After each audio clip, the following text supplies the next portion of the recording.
So what is it and who is it that spooked the government to the extent that the Prime Minister ordered the Defence Secretary to bring the DGMO in and ask him to send the troops back? Headlines today has got exclusive information about a secret, unofficial Cabinet Committee on Security meeting that took place. In a moment, I'm going to give you all the information about who was present in that meeting and what decisions were taken and why this raises very serious questions about the denial that the government has put out. But before that, I want to introduce you to the center stage guests for tonight. Joining us from our Chandigarh studios, General V.P. Malik, former Chief of the Indian Army Staff. With us also at this time, Major General G.D. Bakshi, one of the leading defence experts in this country.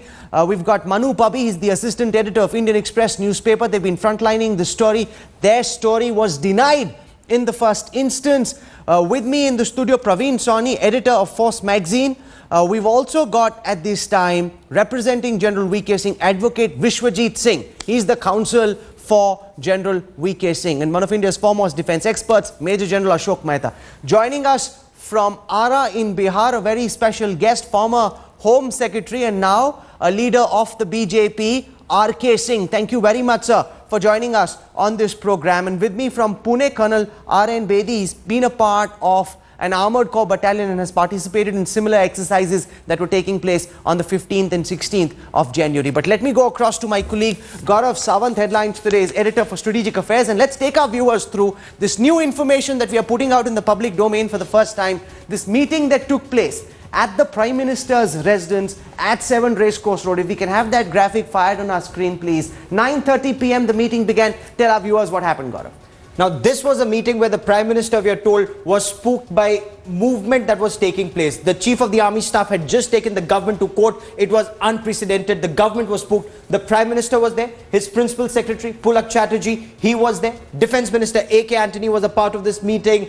So was Home Minister P. Chidambaram, then Home Minister P. Chidambaram, the Defence Secretary, the then Defence Secretary, the then Home Secretary, the then RAW and IB chiefs. They were all a part of this meeting where they deliberated on the troop movement. And look at the timing, 16th of January, a day after Army Day. That's the day that the Chief of the Army Staff, unprecedented in Indian history, that he's taken the government to court.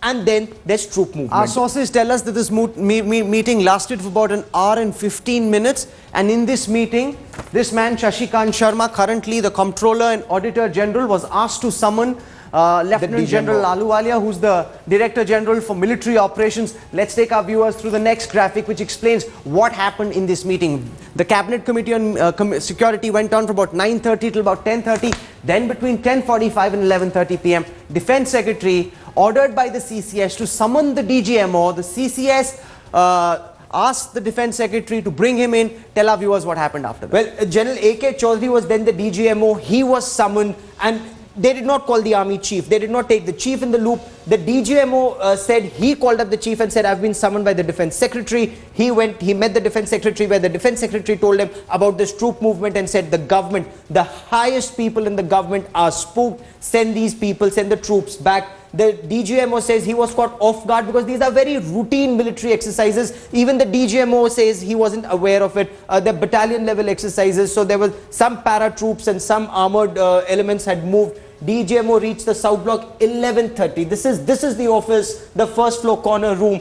That is where the DGMO went. He met the Defence Secretary. He was ordered to send the troops back. So what the DGMO told the Defence Secretary was that there were 2 battalions moving. There was an infantry mechanized battalion moving from Hisar. There were para-commandos coming in from Agra.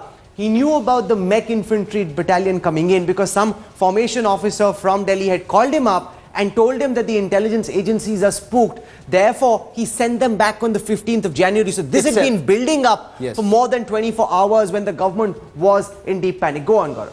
Now, and Army Day parade, Army Chief's house, the at home, all of them were there. None of this conversation took place, even though the government was already spooked. The government knew of whatever build-up was happening. They did not talk to the Army Chief about it that day. When the Army Chief went to court, they feared this was pressure tactics. Did they fear a coup? Did they think a coup would happen? Well, the DGMO was told, send these troops back immediately. He said some elements are already on their way back and the others will be sent back immediately. What happened raises some very, very big questions, and I want to take them up on our screen right now, because this meeting And what we need to know from the government is this. Today we've seen two things. We've seen the NSA come out and say there is no trust deficit between the army and the civilian establishment.